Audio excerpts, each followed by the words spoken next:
Sam McQueen-Jamphy. This is Blacklisted Conversations. I just wanted to explore Blitz from the perspective of someone who doesn't like war films. I don't generally watch them. I don't care for them. I might look out for them if they feature a black storyline of some sort. So when you were thinking about Blitz, were you thinking about people like, who's it for? Yeah, I wasn't interested in sort of white guys killing other white guys in the field somewhere in France. That wasn't my interest at all. What I was more interested in is people have to unfortunately sort of suffer the consequences of people's decisions of sort of declaring war. So again, coming from London, from being a Londoner, the Blitz was all around me from when I ever can remember, playing in adventure playgrounds run by hippies, not knowing that this was a bombed outside, running home from that, going past terrace houses and then it being interrupted by a 50s build, which is obviously where a bomb fell. So again, it was the Blitz is all around us, and I was interested in, and then also, don't forget, then the reason why I'm here was because my parents were invited to come to the UK after to rebuild, Britain after the war. So Blitz is part of the UK, psyche. Blitz spirit is part of our identity, and I was just interested in to explore that and what that was. I didn't notice the Blitz, the London's development or redevelopment after you don't, the but it's everywhere. It's part of the everyday. You're just getting here. I mean, you never maybe think of it, but there's it's everywhere. It's in plain sight. So this is why I'm saying thank you first and foremost for the Blitz, because, like I said, I would have avoided a film like this in any other circumstance. Having George at the core, it being made by you, it piqued my interest. And then even some of the things that you highlighted, I'm like, oh, yes. I'm looking at London through a little bit of a new lens. Well, also London at that time was, as my historical advisor, Joshua Levine, who wrote the book, Secret History of the Blitz, it was, as he says, it was quite multicultural. I mean, there was a huge Chinese community here. There was a large black community. There were 3 black clubs of 7 dials. Wow. So how London has been portrayed, in wartime films isn't necessarily how London actually looked like. And obviously that was a choice, as well as, what women's contribution to the war effort was. I mean, again, that's also a choice. I mean, usually in war pitches, they're either forgive me for being bold, a mattress, a girlfriend, or a wife, or a hysterical woman, or handing someone a cup of tea.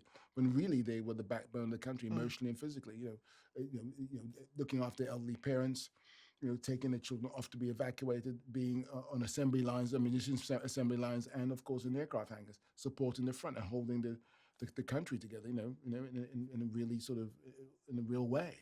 You've long been saying that the entry point to Blitz evolving was the photograph of the black boy holding a big suitcase. When you saw that picture, what beamed into your mind? What did it say to you? Well, it was protection, really. When I saw this is a black child with a small suitcase with large coat and cap in a railway station ready to be evacuated. And all I could think of is how sweet, how beautiful, and protection, because I knew whatever journey he was going on, it would be hard. And of course, this sweet child with war as a background was sort of my yin. As soon as I saw that photograph, I thought, that's my yin. And just in that moment, it made me think, because we have a generation of black children in the UK who were farmed out or fostered. And I experienced that myself. So in seeing that and with you saying that, I thought, yes, protection, and wondering, the emotional journey on trauma of going to a family, to a village where I myself was the only black in the village, as it were. And that was my also, when you said that, I was like, oh, wow, that's me, but not in a different time. So can you speak to... Well, just like you, George didn't follow that trajectory. Yeah. He rebelled against it. That narrative was made out for him. I mean, literally on the train going from A to B. But he refused that sort of a narrative that was put on him. He made his own by jumping. And I think that was most probably one of the courageous things he ever did. Yeah. And that's why I wanted to start my picture, really, from him grabbing his life in his own hands. And obviously through his journey, we see wartime London.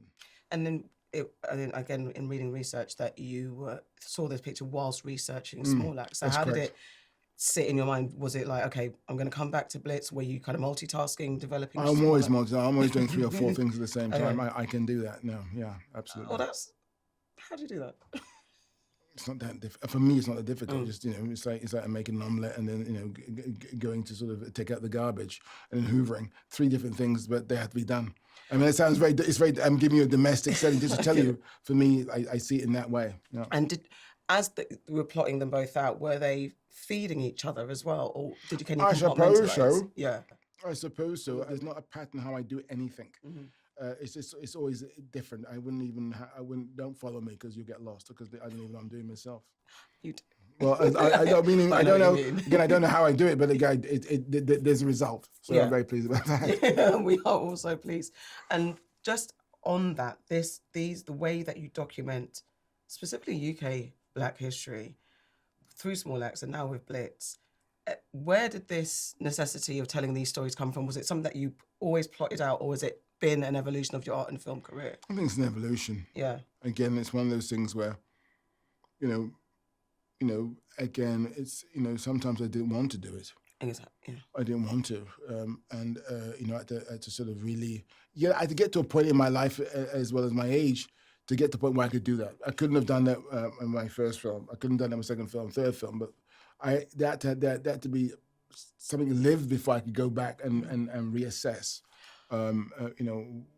those situations as far as Black British sort of stories are concerned. Absolutely. I think that part, because I think a lot of creators that I interact with today, that is a fear where you want to truth tell, you want to tell your story, but then you don't want to get labelled as the angry Black or pushing the boundary and not even thinking about commercial viability for the audience and for funders. Is it that you had to do those stepping stones? And that's what you're saying? No, that wasn't the reason. No, that wasn't the commercial. But no, it was more to do with me personally. Okay. It was to do with me personally because these stories are amazing stories. It's not about anything else other than being amazing stories. I mean, as far as the anthology of Small Axe, all individual stories are amazing stories. I mean, and they're British stories as well. So, and happen to be Black stories as well.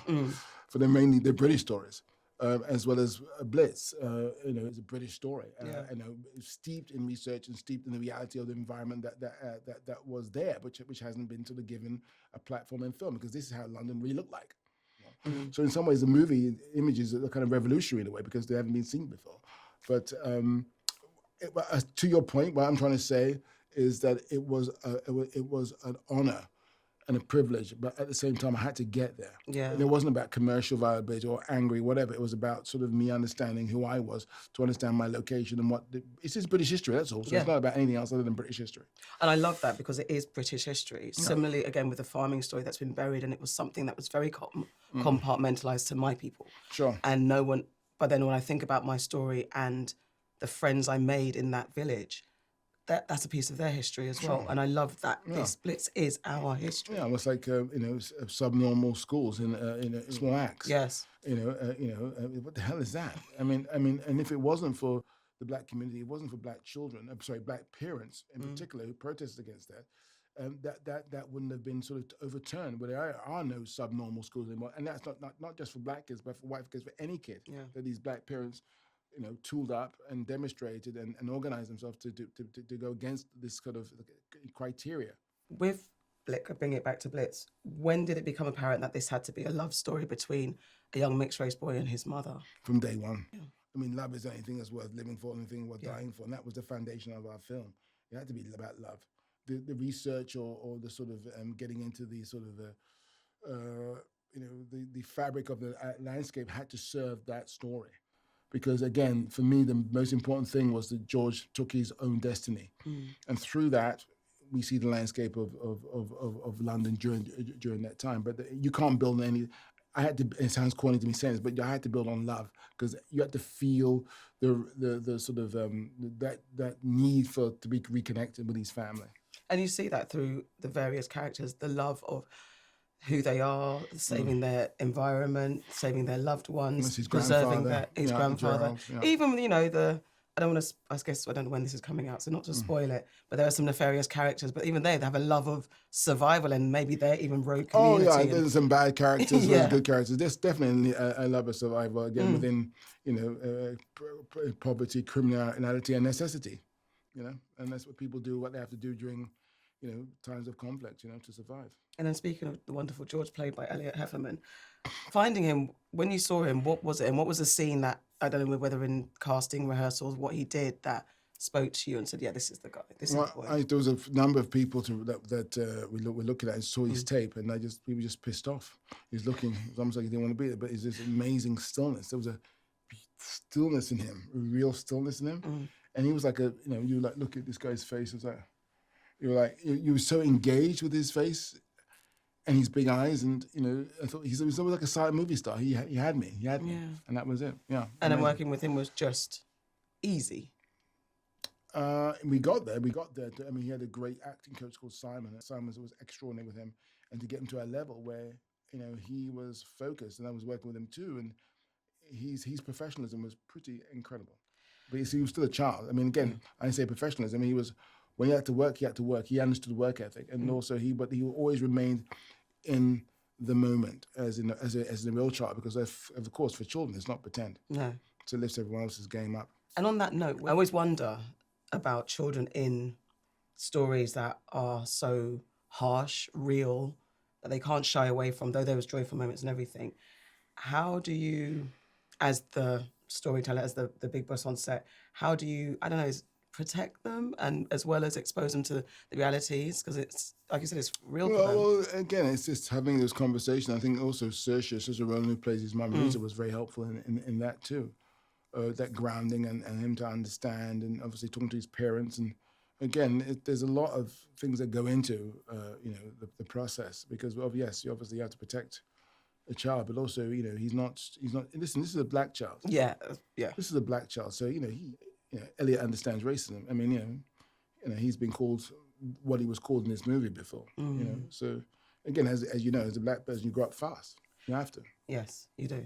And even just on the racism that does appear in the film, I appreciated it, because I feel I have a kind of love-hate relationship, especially with historical pieces, where now all of a sudden we're visible, where for so long we've been told we weren't visible. We didn't have our own autonomy, we didn't have our own rights, and we weren't there. So now all of a sudden there's a lot of pieces that are putting us in places where I'm struggling, like, though I want representation, I don't know if I've been told that we weren't there. We weren't allowed to just walk around and have fun. So with those moments of racism that appear in Blitz, I appreciated there not being like a watering down and avoidance. No, and also the moments of joy, because this whole, and again, sometimes joy word is overused, but that was our lives. This movie is steeped in research, because I knew the first thing that people come back with, did that really happen? Yes. Were they really there? Did that? Because I knew that would be the first question that people would ask.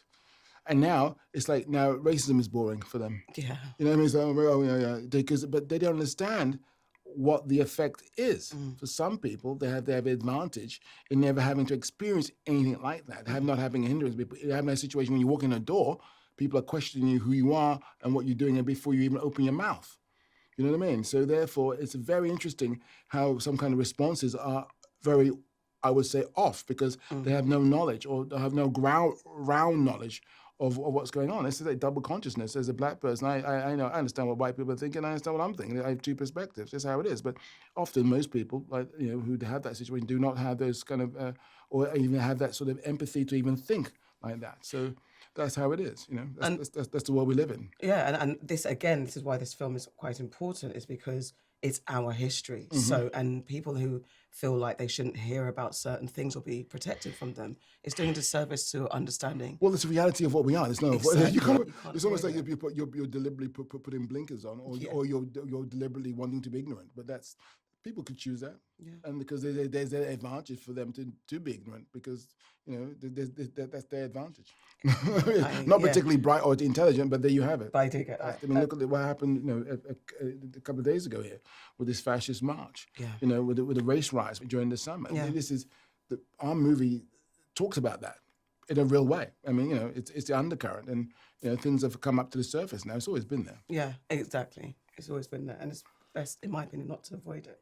But speaking of Saoirse, who plays Rita, again, finding her and the relationship between her and Elliot turning into George and Rita on screen, what was it about Saoirse? Well, again, I wasn't thinking of Saoirse, but she has a very good agent. Somehow I got a buddy script. How's that possible? But she's a very, very good agent. And then I heard she was interested. I said, oh, this is interesting. And I had a phone call with her She was in Australia doing a picture. And we started talking. And what really got me was her relationship with her mother.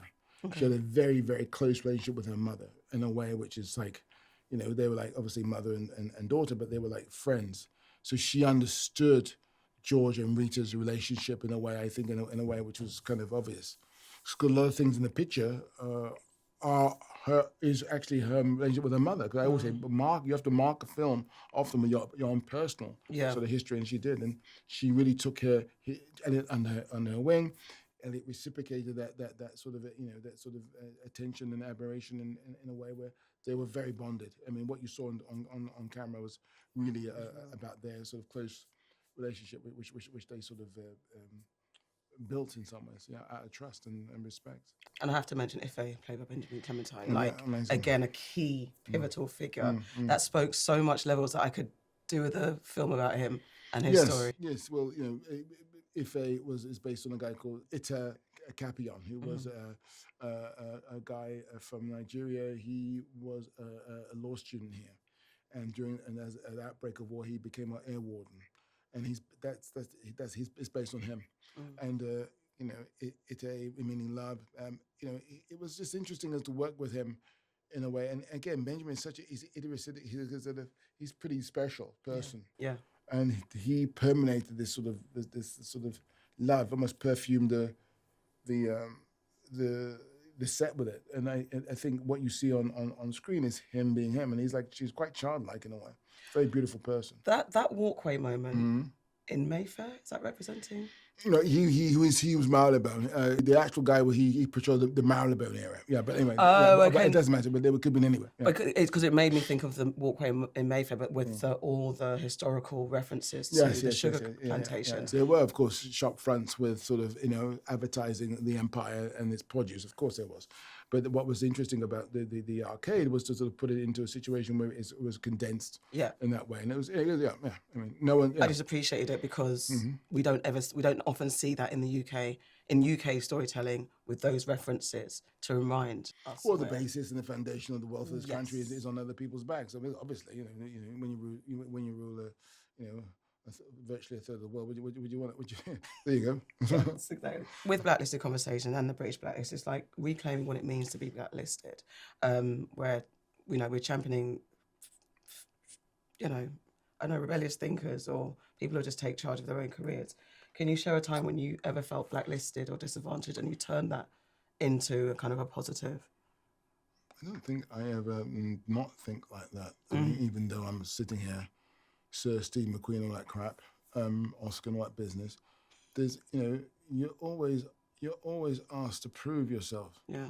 There's never. I mean, and I you know what? I'm grateful for it because you don't sit on your laurels. Everything has to be brand new. I also don't the idea of me sort of thinking, who I think it's all about the work, and it has to be brand new every time. It's not about me.